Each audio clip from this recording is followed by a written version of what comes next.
Today I am going to talk about a drug that is called as telmisartan. Telmisartan इसके साथ एक और drug associated called हाइड्रोक्लोरथायाजाइड। मैं आपको बताता चलूं ये दोनों ड्रग ब्लड प्रेशर को कंट्रोल करती हैं। टेलमिसार्टन अलग मैकेनिज्म के थ्रू ब्लड प्रेशर कंट्रोल करती है, हाइड्रोक्लोरथायाजाइड अलग मैकेनिज्म का इस्तेमाल करती हैं। अब क्लिनिकली कौन कौन सी बीमारियों में इस्तेमाल होंगी और क्या क्या प्रिकॉशंस आपने देखने होंगे, कौन से वार्निंग साइंस हैं यानी ऐसी कंडीशंस जहां पे आपको लाजमन मोहतात रहना होगा और क्या-क्या साइड इफ़ेक्ट्स हो सकते हैं, इन तमाम चीज़ों पे हम बात करेंगे। सबसे पहले तो जैसे आप अपनी स्क्रीन पे देख सकते हैं, टेलिस्का के नाम से ब्रांड आता है इसका। इसके अलावा यहाँ आप देख रहे हैं बॉन्सार्टन के नाम से या टेलमहील के नाम से ब्रांड्स अवेलेबल हैं और मार्केट में मुख्तलिफ नामों से ये ड्रग आती है, जिसका मतलब ये हुआ कि ये ड्रग बहुत ही ज़्यादा यूज़फुल है और प्रेस्क्राइब की जाती है। क्लिनिकली सबसे पहले तो हाइपरटेंशन यानी कि ब्लड प्रेशर में इस ड्रग को इस्तेमाल किया जाता है। डोज अगर देखें 80 से लेके 160 mg तक टेलमिसार्टन और जो हाइड्रोक्लोरथायाजाइड है उसकी डोज 12.5 से 25 mg तक इस्तेमाल की जाती है।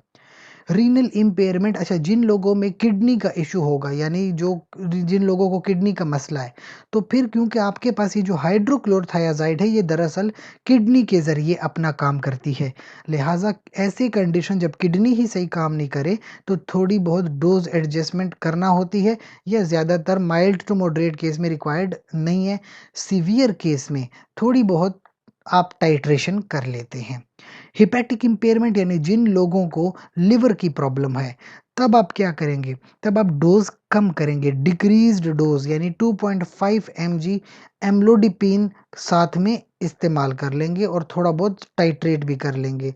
इसके अलावा हिपैटिक की जो एक ट्यूब आती है, वो बाइल ट्यूब होती है, अगर उसकी ऑब्स्ट्रक्शन हो गई यानी बिलियरी ऑब्स्ट्रक्शन, यहाँ से एक ट्यूब आ रही है बाइल ट्यूब, अगर तो वो ऑब्स्ट्रक्ट हो गई है या हिपैटिक इनसफिशिएंसी यानी लिवर सही तरह से काम नहीं कर रहा, तो फिर ड्रग जो है वो आपकी बॉडी से एक्सक्रीट नहीं हो पाएगी और थोड़े बहुत टॉक्सिसिटी के चांसेस बढ़ जाते हैं।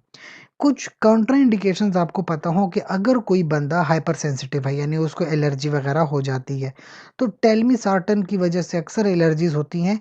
हाइड्रोक्लोरथायाजाइड और सबसे ज़्यादा सीवियर एलर्जीज हैं सल्फोनामाइड्स की, तो ऐसी कंडीशन में फ़ौरन से आप ड्रग को है डिसकंटिन्यू कर देंगे या फिर लेंगे ही नहीं।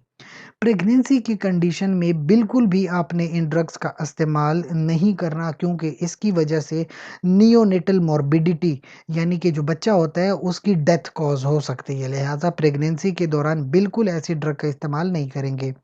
और कुछ वार्निंग साइंस हैं कि अगर आप फ़र्ज़ कीजिए पहले से ये ड्रग इस्तेमाल कर रहे थे, उसके बाद प्रेगनेंसी हो गई है, तो फ़ौरन से ड्रग को डिसकंटिन्यू कर लेंगे, क्योंकि इस ड्रग की वजह से आपके बच्चे पर बहुत बुरा असर पड़ेगा और उसकी डेथ तक कॉज़ हो सकती है। लिहाजा प्रेगनेंसी में बिल्कुल भी इस ड्रग का इस्तेमाल नहीं करना है। साइड इफ़ेक्ट्स जैसे कि अपर रेस्पिरेटरी ट्रैक इन्फेक्शन या यूरिनरी ट्रैक इन्फेक्शन, ऐसे थोड़े बहुत इन्फेक्शन के चांसेस बढ़ जाते हैं।